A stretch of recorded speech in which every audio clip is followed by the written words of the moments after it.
ধুবুৰীত অসম জাতীয়তাবাদী যুৱ ছাত্ৰ পৰিষদৰ উদ্যোগত বীৰ চিলাৰায় দিৱস পালন।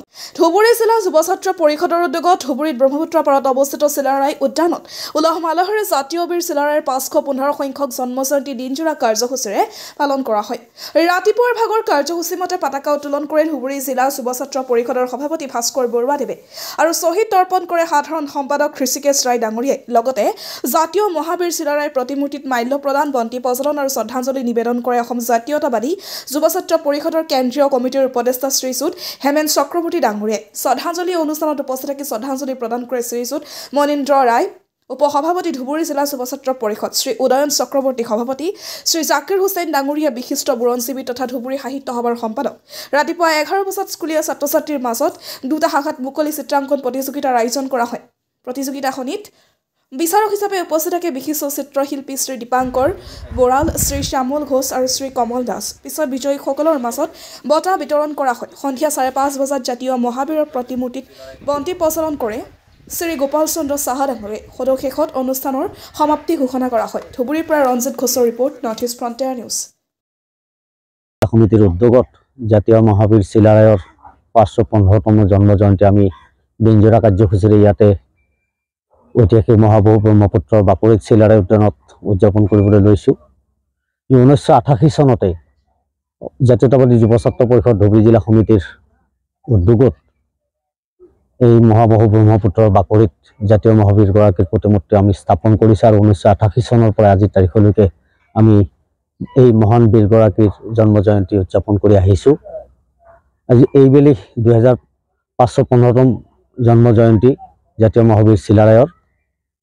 এই চিলাৰায় দিৱসৰ আজিৰ কাৰ্যসূচীত ৰাতিপুৱা 10 বজাত আমি অসম জাতীয়তাবাদী যুৱ ছাত্ৰ পৰিষদৰ পবিত্ৰ পতাকা উত্তোলন কাৰ্যসূচীৰ শুভাৰম্ভ কৰা হৈছে। তাৰপিছতে বীৰগৰাকীৰ প্ৰতি সন্মান যাচি শ্ৰদ্ধাঞ্জলি আৰু বন্তি প্ৰজ্বলন কাৰ্যসূচী, শ্বহীদ তৰ্পণ কাৰ্যসূচী, মুকলি সভা আৰু লগতে শিশুসকলৰ চিত্ৰাংকন প্ৰতিযোগিতা আমি ইয়াতে অনুষ্ঠিত কৰিম আৰু একেবাৰে সন্ধিয়া বন্তি প্ৰজ্বলন আজিৰ কাৰ্যসূচী আমি সমাপ্তি ঘোষণা কৰিম।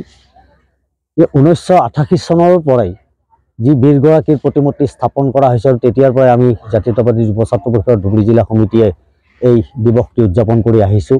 আজিৰ এই পবিত্ৰখনত এই মহান বীৰ যোদ্ধাগৰাকীলৈ আমি জাতীয়তাবাদী যুৱ ছাত্ৰ পৰিষদৰ তৰফৰ পৰা আমি সশ্ৰদ্ধ প্ৰণিপাত জনাইছোঁ। বীৰগৰাকী মহাৰাজ নৰনাৰায়ণৰ ভাতৃ তথা প্ৰধান সেনাপতি চিলাৰায়, তেখেতক চিলাৰায় এইকাৰণে নামকৰণ কৰা হৈছে যে তেখেতক চিলাৰ দৰে উৰি গৈ পেলাই ৰাজ্যসমূহ বিস্তাৰ কৰিছিলে। আৰু আন এটা নাম আছিল তেখেতৰ শুক্লধ্বজ। এই শুক্লধ্বজ নামটো তেখেতৰ গাত কিবা এটা হেৰি আছিলে, বগা বগা দাগ থকা কাৰণেও তেখেতৰ শুক্লধ্বজ নামাকৰণ কৰা হৈছিলে। আজি আমি আটাইয়ে জানো বিশ্ব মহাবীৰ বীৰ চিলাৰায়ৰ 515তম জন্ম জয়ন্তী। আমি ধুবুৰী নিতাইধুপনি উদ্যানত থকা চিলাৰায় পাৰ্কত এই অনুষ্ঠান অনুষ্ঠিত কৰিছোঁ। ইয়াতে তেখেতৰ আমি ডাঙৰ প্ৰতিমূৰ্তি এটাও আছে। শ্ৰদ্ধাঞ্জলি জ্ঞাপন আমাৰ ইয়াতে উপস্থিত আটাই কৰিছে। আমি তেখেতৰ ওপৰত কিছু আলোচনাৰ ব্যৱস্থাও কৰিছোঁ আৰু ইয়াতে আমাৰ কেইজনমান বক্তা, জাকিৰ দাই হওক, উদয়ন দাই হওক, হেমেনে হওক, বহুতে তেখেতৰ বিষয়ে বহুত কথা কৈছে।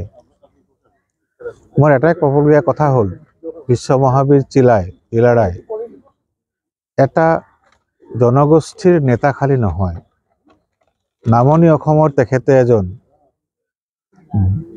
বিখ্যাত যোদ্ধাই নহয়, সংস্কৃতিবান। কাৰণ আমি জানো আমাৰ একশৰণীয়া ধৰ্মৰ প্ৰচাৰ এই অঞ্চলত কিন্তু চিলাৰায় নাথাকিলে গুৰুজনা হয়তো ইমান কষ্ট কম কৰাটো টান আছিল।